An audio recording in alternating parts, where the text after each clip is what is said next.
မီးလောင်နေသောကောင်းကင်အောက်တွင်ကြင်ကြံသူများအများပြားစုယုံနေကြပြီးအလဲပဖို့၌တမတရားပန်းမီးပွင့်ပွင့်လွင့်ပြန်နေသည်ထိုပန်းသည်ကောင်းကင်နှင့်မြေကြီးကိုချိတ်ဆက်ထားတဲ့ကဲ့သို့အလွန်ကြီးမားသောစွမ်းအားဖြင့်ထွန်းလင်းနေပြီးပရိသတ်များ၏အသက်ရှူတတ်များတော့တိတ်ဆိတ်သွားစေသည်ထိုအချိန်တွင်ဝမ်လင်းနှင့်ငယောင်းတို့မျက်နှာချင်းဆိုင်ရက်နေကြတာဝမ်လင်း၏မျက်လုံးများမှအေးဆက်စွာတောက်ပနေတော်လဲငယောင်း၏ကိုခန္ဓာတစ်လျှောက်မီးစွမ်းအားများလောင်ကျွမ်းလျက်ရှိသည်ငယောင်း၏မီးဓာတ်သည်ကောင်းကင်ကိုခွဲထုတ်လိုက်တဲ့ကဲ့သို့တောက်ပလာသည်မီးသူမြသူ့ကိုမရဲကြက်နိုင်ကြောင်ယုံကြည်ချက်အပြည့်အစုံပြောဆိုတော်လဲဝမ်လင်းက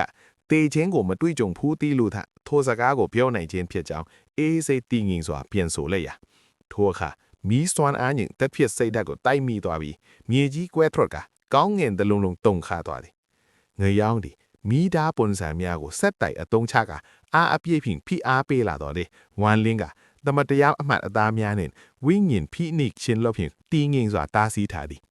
တိုက်ပွဲအလေတွင်ငယောင်းဤသွေးလိုက်စွမ်းအားနိုးထွာလာသည်ကိုခန္ဓာတစ်လျှောက်မီးထောင်များပုံမပြင်းထန်လာတော့လေထိုအချိန်တွင်ဝမ်လင်းမျက်နှာပေါ်၌အပြုံးသေးသေးပေါ်လာတာသူဤမူလဝိညာဉ်အရေးရုပ်ထွက်ပေါ်ပြီးအချိန်လမ်းကြောင်းကိုပင်ချိုးဖောက်နိုင်စေသည်တမတရားပန်းမီးပွင့်သည်ပြင်းထန်စွာတုန်ခါသာပျက်စီးစတင်ပြီးကောင်းကင်နှင့်မြေကြီးသည်အလွန်အမြင့်လှုပ်ခါသွားသည်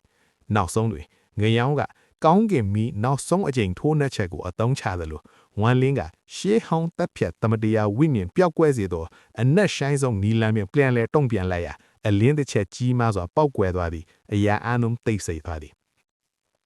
မီးကုန်းများယော့နေသွားသောအခါမတ်တက်ရက်နေသည့်သူမှာဝမ်လင်းသာဖြစ်သည်ငယောင်းသည်ဓားကိုကင်ထားတော့လဲမူလဝိညာဉ်ပြိုကွဲကတမတရားအမျက်ပစ္စည်းသွားပြီးအရှုံးကိုလက်ခံရမည်ဖြစ်လာသည်